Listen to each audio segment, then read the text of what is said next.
Vamos a ver en este caso la práctica de la semana 6 con respecto a motor 1 y hormona de crecimiento. Cuando inicia el choice, se dejará durante unos segundos donde lo recomendable es pausar, seleccionar la opción correcta y después ver cómo se desarrolla.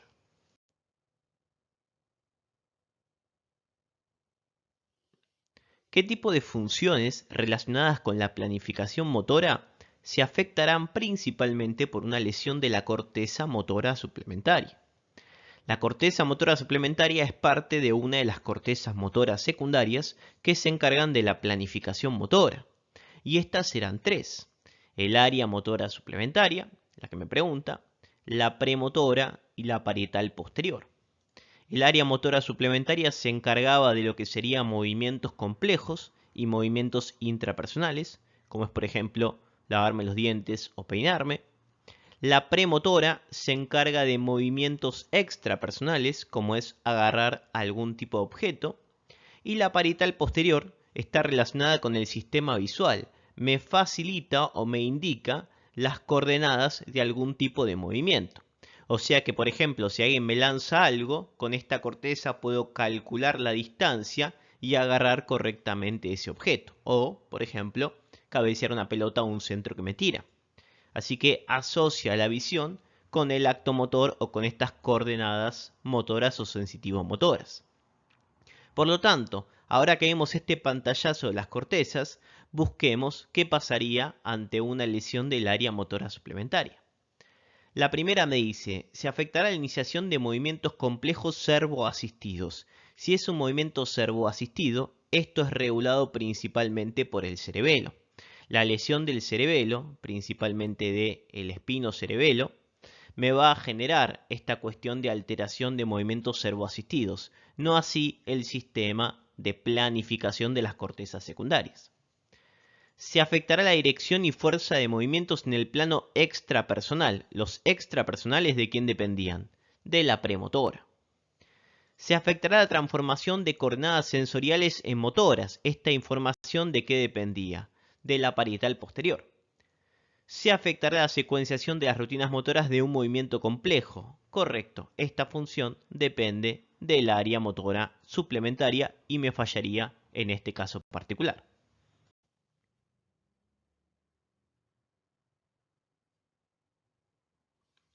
Un gato presenta rigidez por descerebración como consecuencia de una lesión intercolicular como parte de un protocolo de investigación. Se le seccionan las raíces dorsales a nivel lumbar sacro y se registra la actividad eléctrica de las alfa y las gamma que inervan el músculo gastrocnemio.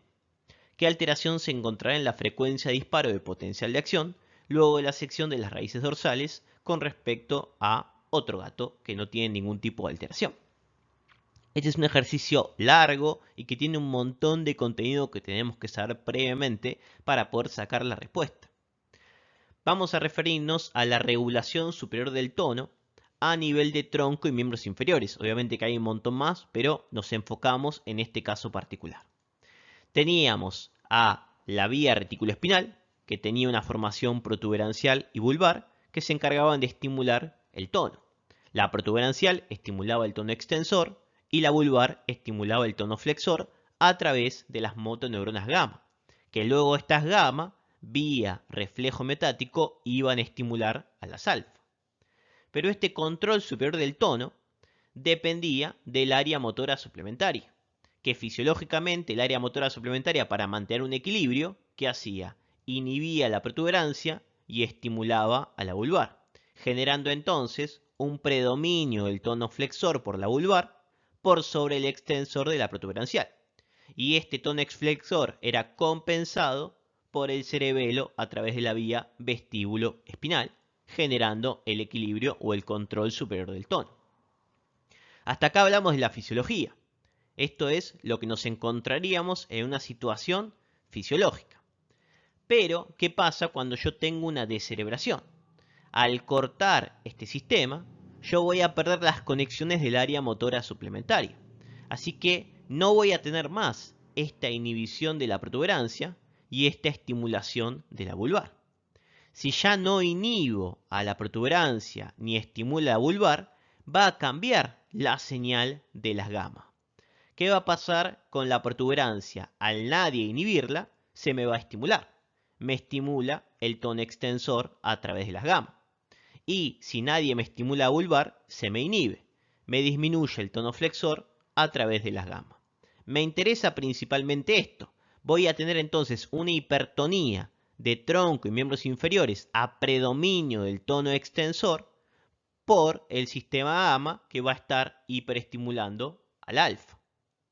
Entonces, ¿cómo está la frecuencia de disparo en una deceleración? La gamma está alta, por lo que explicamos, y como la gamma, mediante reflejo metático, le informa a la alfa el grado de estiramiento, si estimulo la gamma, estimulo o estiro el uso, ¿y eso qué hace? Estimula a la alfa para que se contraiga. Por lo tanto, voy a tener también estimulado el sistema alfa. Fíjense, extremos intrafusales que estaban inervados por la gamma. Si yo estimulo la gamma, se me estira el uso, eso es una información de estiramiento, viaja por la fibra 1A vía reflejo metático y le avisa al alfa. ¿Y qué hace el alfa? Se contrae y aumenta su descarga.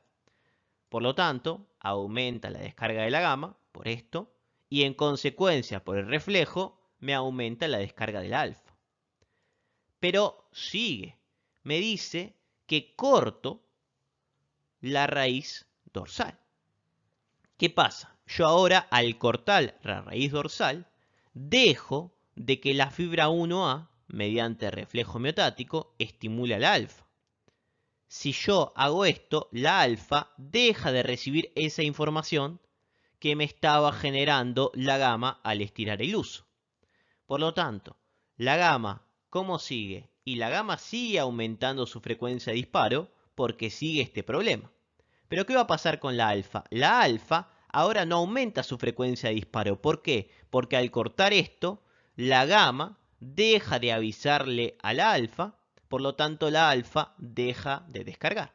Estoy cortando el reflejo metático y nadie está hiperestimulando al alfa. Por lo tanto, como consecuencia, ¿qué está pasando? Disminuye la frecuencia de disparo de la alfa porque corté la raíz posterior o dorsal, pero la frecuencia de disparo de las gamma aumenta. ¿Por qué aumenta? Y porque sigo teniendo la deceleración que me generaba este tipo de problema.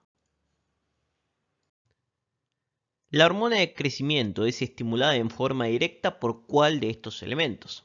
Tenemos que conocer de la hormona de crecimiento que hay diferentes estímulos e inhibidores.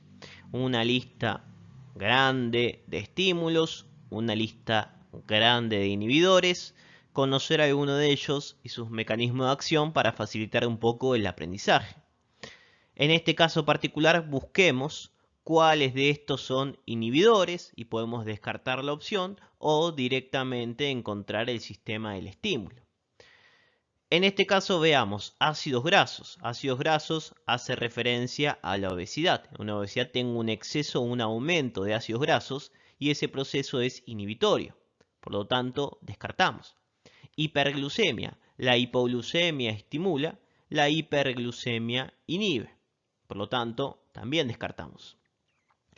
La IGF-1 es un elemento que actúa como inhibidor ya que genera este feedback negativo a través de sus elementos metabólicos. Por lo tanto, hace una función inhibitoria sobre la hormona de crecimiento. Me queda por descarte la leptina. La leptina actúa directamente estimulando la hormona de crecimiento y tiene lógica porque la leptina me informa sobre las reservas de grasa que tiene mi organismo. Y eso es necesario para que mi cuerpo sepa que tengo los nutrientes y la energía para poder realizar correctamente ese crecimiento.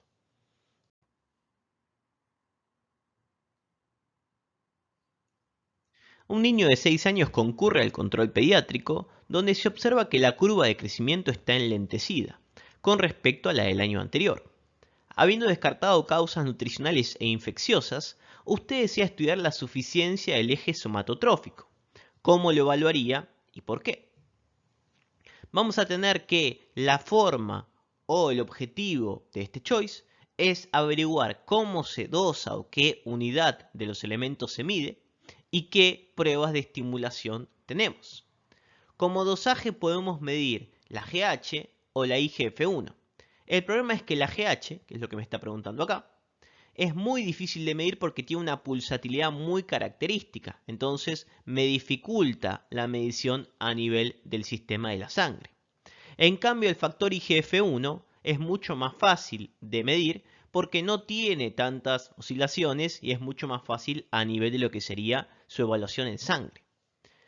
Pero no solo el IGF-1 está interesante o importante medir, sino también el transportador, que es el IGF-BP3. ¿Por qué? Porque yo requería ambos para que se puedan unir al receptor y que puedan hacer correctamente la función del IGF-1. Por lo tanto, si tengo que elegir qué voy a querer medir, obviamente IGF-1 y IGF-BP3. Mientras que pruebas de estimulación, acá me habla de darle glucosa o disminuir o generar una hipoglucemia.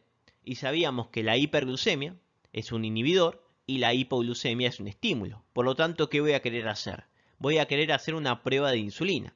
Le voy a dar insulina, le genero una hipoglucemia y eso me va a estimular la hormona de crecimiento. Fíjense que si yo quiero ver si funciona bien el sistema de la GH, al hacerte una prueba de estimulación, ¿qué debería pasar? No debería aumentar la GH si funciona mal, o debería aumentar la GH si funciona bien. Entonces, dosaje de GH descartamos de IGF-1. Así que sacamos la A y la C. IGF-1 e IGF-1 y después me habla de la prueba de estimulación. Fíjense que la B me dice una sobrecarga de glucosa, una prueba de tolerancia oral a glucosa, ¿qué haría? Me inhibiría la GH. Y como yo la quiero estudiar y ver si funciona bien, voy a crear una prueba de estimulación para ver si aumenta. Entonces, ¿qué voy a hacer? Y voy a hacer una prueba de hipoglucemia y de esa manera evalúo correctamente el sistema.